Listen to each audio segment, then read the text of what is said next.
নমস্কার বন্ধুরা, আমার চ্যানেলে আরও একবার আপনাদের স্বাগত। আশা করছি ভালো আছেন, সকলে সুস্থ আছেন। আমরাও সকলে ভালো আছি। তো আমরা পাট শাক ভাজা আমরা সকলেই খাই। পাট শাকের ভাজা, পাট শাকের বড়া আমরা সকলেই খেয়ে থাকি। তবে পাট শাকের টক আমরা অনেকে খাই না। তবে আমি যেভাবে তৈরি করে দেখাচ্ছি তাতে পাট শাক টক একবার হলেও বাড়িতে বানিয়ে খান, দেখবেন সকলে খুব ভালো করে খাবে। তো পাট শাকগুলোকে প্রথমে আমি এভাবে বেছে নিচ্ছি। পাট শাক যেমন পেটকে ঠান্ডা রাখে, তেমনই পাট শাকের এই টকটাও খুব উপকার। তো আমি পাট শাকগুলো বেছে নিয়েছি, এবার আমি ভালো মতো ধুয়ে নিয়েছি। এবার আমি শাকটাকে সেদ্ধ করে নেব।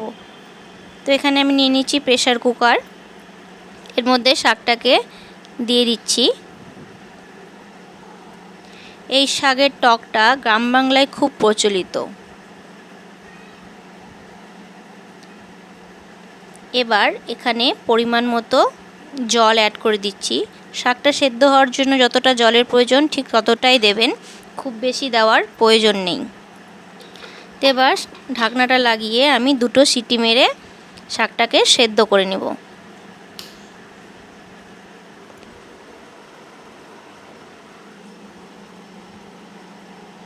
তো শাকটা সেদ্ধ করা হয়ে গেছে, এবার আমি একটা বাটিতে ঢেলে নিচ্ছি।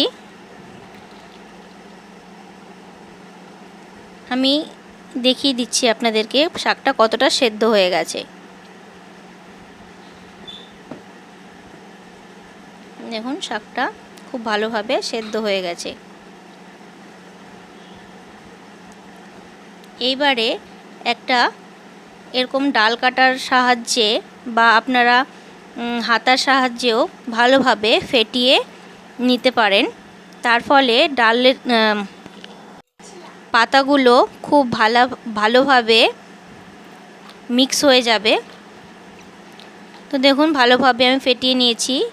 এখানে যে ফেনাটা উঠেছে সেটা আস্তে আস্তে নিজে নিজেই বসে যাবে। দেখুন কত ভালোভাবে শাকটা আমার গলে গেছে, মিক্স হয়ে গেছে।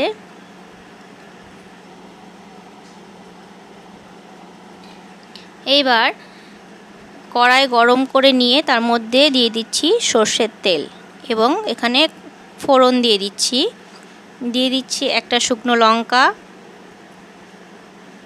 দিয়ে দিচ্ছি তেজপাতা এবং দিয়ে দিচ্ছি সর্ষে। এখানে আমি কালো সর্ষে ইউজ করেছি, আপনারা চাইলে সাদা সর্ষেও ইউজ করতে পারেন।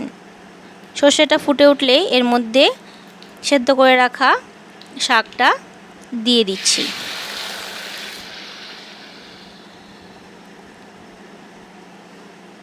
এরপরে এর মধ্যে অ্যাড করে দিচ্ছি স্বাদ মতো লবণ,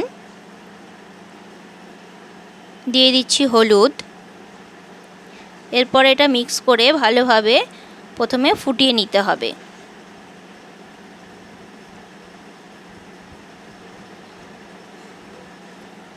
শাকটা ফুটে উঠলে এর মধ্যে দিয়ে দিচ্ছি স্বাদ মতো চিনি। তারপরে আবারও কিছু ঘেটে দিয়ে ভালো মতো শাকটাকে সেদ্ধ করে নিচ্ছি। তো দেখুন বন্ধুরা, শাকটা আমার ভালোভাবে সেদ্ধ হয়ে গেছে।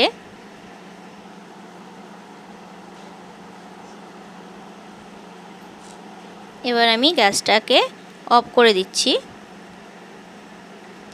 এখন আমি এখানে অ্যাড করে দিচ্ছি একটা মিডিয়াম সাইজের লেবুর রস। একটা গোটা লেবুর রস আমি এখানে দিয়েছি। আপনারা চাইলে আমচুর পাউডারও ইউজ করতে পারেন,